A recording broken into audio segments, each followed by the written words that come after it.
postdoc researcher in statistical science here in University of Galway. She is working on functional longitudinal data analysis in HealIAsyst project under Professor Andrew Simpkin. Hello, everyone. As Amir said, my name is Nastaran. First off, I would like to thank you for having me today. As Amir said, I'm a postdoctoral researcher at the Mathematical and Statistical School of Mathematical and Statistical Sciences. I'm currently working with Professor Andrew Simpkin on the HealIAsyst project granted by Enterprise Ireland, contributing to an industry partnership between Philtech Limited and University of Galway. In this project, our aim is to improve healthcare and treatment for people with venous-like ulcers, and that's why I'm gonna talk about multivariate functional principal component analysis to predict exercise type in compression therapy as a very small part of our project. So, we know that as a background, venous-like ulcers affect approximately 11.5 million individuals globally, and particularly for elderly people, and are primarily caused by venous insufficiency, accounting for 60 to 80% of cases.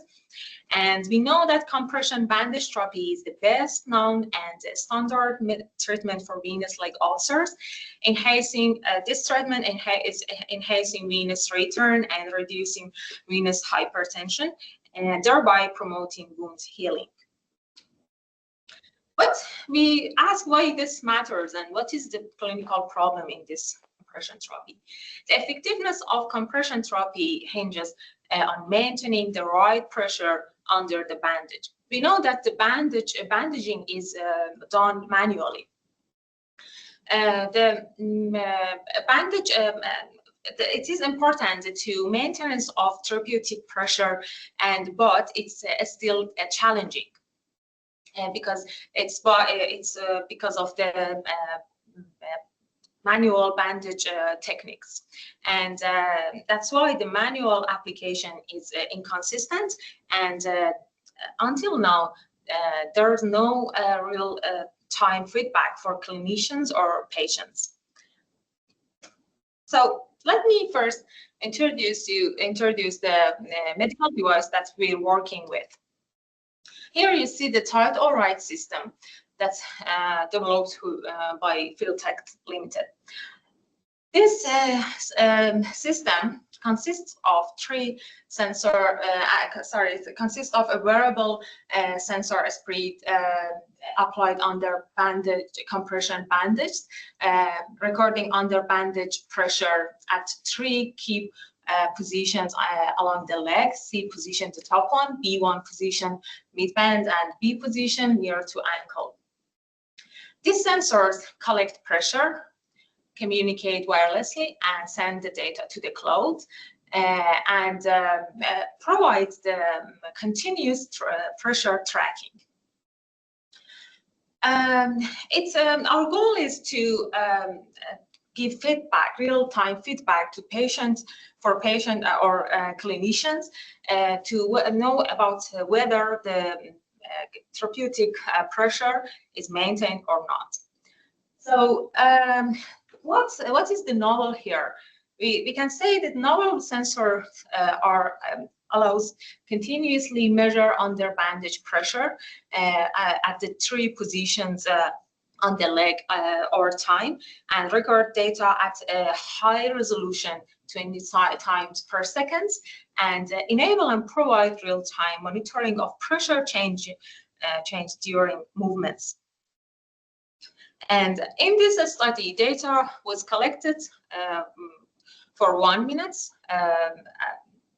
over time, and for 3 different exercises. One participant performed 3 common leg exercise: calf raise, heel pump, and walking. Here you see the plot of raw pressure data at B position for calf raise movements. You see already that it's completely quite wave-like and highly affected by movements, but it's noisy, high-dimensional, and not easy to interpret directly. So We asked this question, and we're going to answer this question. How activity influences trophy? As you see in this plot, during daily movement, daily activities, movements significantly and directly affect under bandage pressure. And patients with venous leg ulcers are typically less active than their age-matched peers. So that's why integrating movement analysis with compression therapy could optimize treatment efficacy. So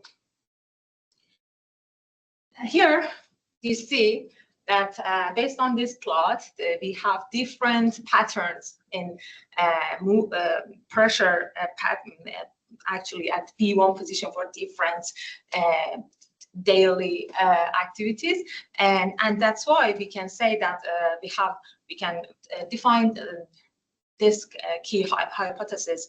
That the first one is specific exercises causes distinct pressure waves patterns, and which can be learned and predicted.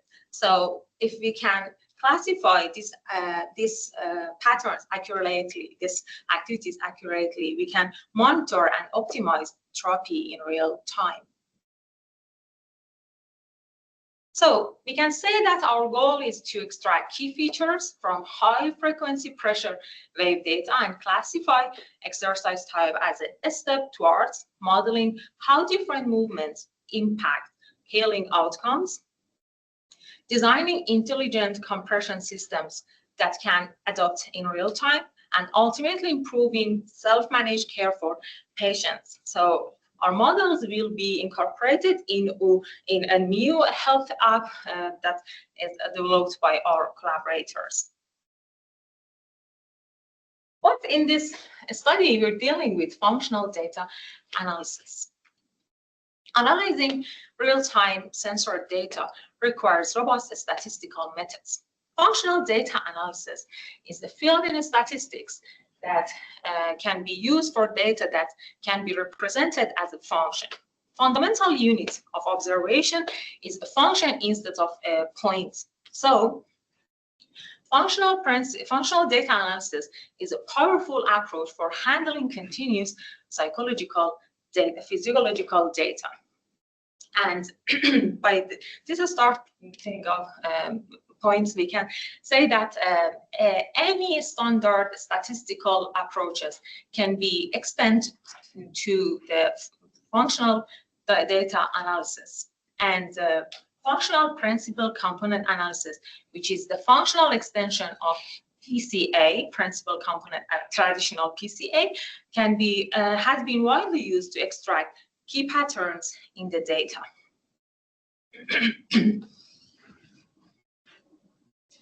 In the mathematical process, we are using, I don't want to address more for mathematical techniques, but it's the complexity of our work, and I just touch a little bit. So in this process, we are using Mercer's theorem to decompose a covariance function to a linear combination of eigenvalues and eigenfunctions. And then using Cauchy theorems, we can express our mean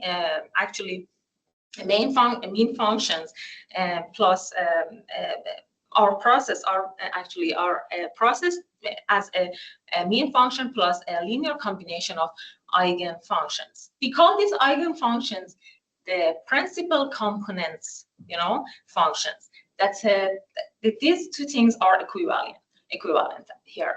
So we can say that FPCA, for functional principal component analysis, decompose the variability into orthogonal functional scores, and this functional here in this relationship, you see that the function is a principal component function, and here the coefficients is functional principal component scores. We know that functional principal component analysis helps us to dimension reduction by this decomposition, and help to visualization, and we can represent in one point instead of that. That means we deal with, we summarize each wave in one point instead of completely a wave with a lot of observations. So, but we know that when we identify that, when we define the mean function, we know we have a lot of waves, as you see here. We have a lot of waves. So we need to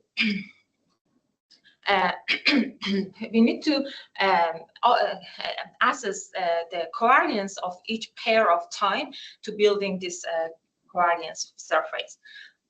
So now we can, in the multivariate structure, for multivariate functional principal multivariate functional data, we can extend functional principal component analysis to multivariate functional principal component analysis. That means for decompose and to address and to capture the variability of the multivariate functional data, we can use the MFPCA.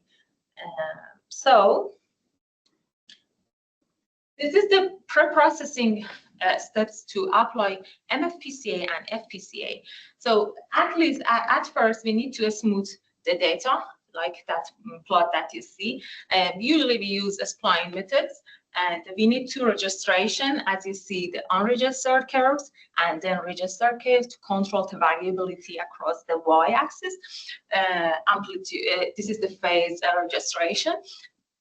So across the x-axis, this is the phase registration, and then reduce data to a few key pressure patterns components, FPCA and MFPCA scores. Finally, use this scores for these patterns to train a multinomial logistic regression model to classify exercises. So this is the results.